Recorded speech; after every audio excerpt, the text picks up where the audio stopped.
Y bueno, para los micrófonos del 88.9, me da muchísimo gusto saludar al gran economista. Usted lo puede escuchar en Radio Fórmula, verlo en el canal de las estrellas y también leer sus tan prestigiadas columnas de economía, a don José Yuste. Y es que nadie mejor que José Yuste para que nos explique qué es lo que en realidad está pasando en la Argentina, don José. Es como lo que sucedió con el cacerolazo, hay moratorias que los argentinos no quieren pagar. ¿Qué está pasando en Argentina, José? Muchas gracias. Sí, al contrario, muchas gracias.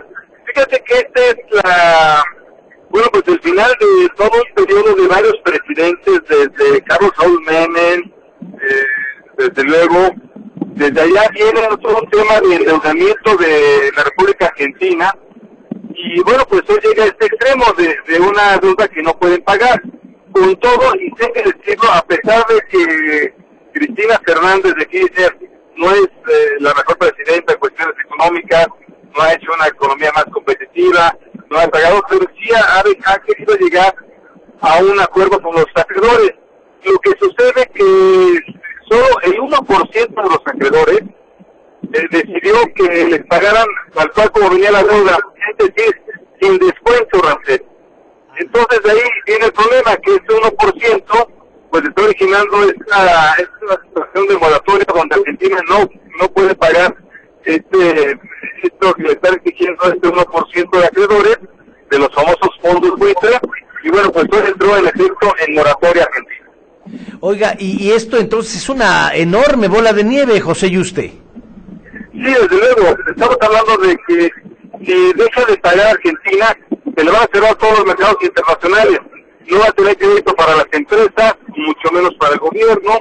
Esto va a ser un problema cuando quiera importar, que desde luego tiene bastantes cuestiones de importación.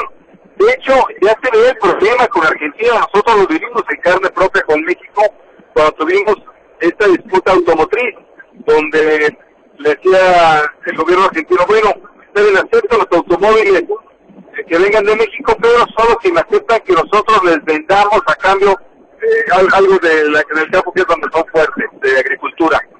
Obviamente eso no se puede hacer, es decir, lo requieres o no lo requieres, pero ya se ve el problema de Argentina, que hoy en día no tiene dólares, no tiene divisas, y se le va a complicar más sin crédito.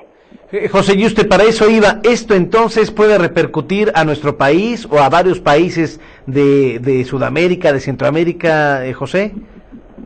Creo que al final va a ser un tema de que cada uno de los países se va a distinguir por su propia política de deuda.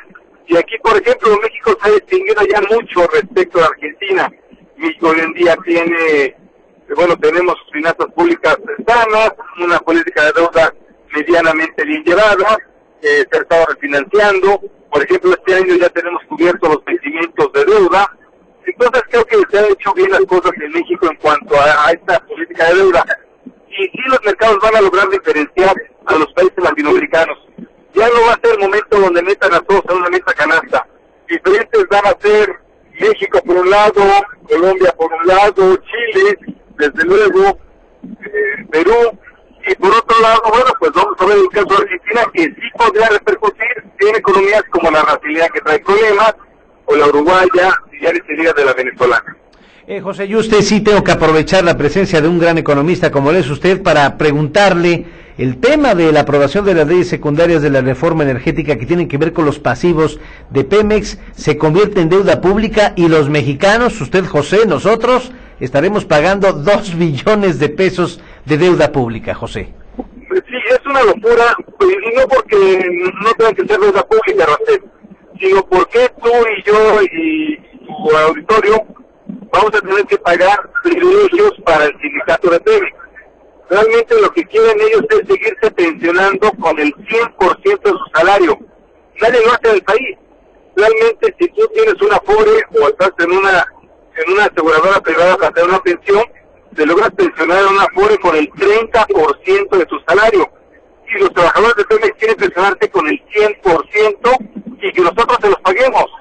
Y que además ellos no han fondeado para nada esa pensión en ningún momento, y que además ellos se logran pensionar solamente después de haber trabajado 25 años, es decir, ya a los 50, 55 años puede estarse pensionando, vivir hasta, como bien sabemos, hoy en día casi 80 años. Así que sí es un privilegio que tendríamos que pagar los mexicanos. De sería injusto si lo pagáramos así. Antes de hacerlo, tendría que haber un ajuste al contrato colectivo de los trabajadores de Pemex con la empresa. Pues don José Yuste, le agradezco mucho que sea usted tan generoso de platicarle estos asuntos al auditorio que también es suyo del 88.9 aquí en Veracruz. Le mando un abrazo muy afectuoso y estaremos pendientes a las 8 de la noche en radio, a las 9 por televisión en Radio Fórmula. Gracias. Qué amable, gracias. Muchas gracias. Buen día. Muchas gracias a José Yuste. Vaya que se sabe de estos temas. José Yuste junto con Mari Carmen Cortés y con Marco Antonio Mares en Fórmula Financiera, y le pedimos su opinión acerca de lo que está pasando en la Argentina, en donde pues, estos efectos, los fondos buitre están por arriba y prácticamente es un tema muy difícil de pagar el pago moratorio en la Argentina. Y además, pues ya de paso le preguntamos cuál era la opinión de un experto de lo que usted tendrá que pagar, y yo le tendré que pagar como deuda pública los 2 billones de pesos en los pasivos de Petróleos Mexicanos y de la Comisión Federal de Electricidad. Es una verdadera locura.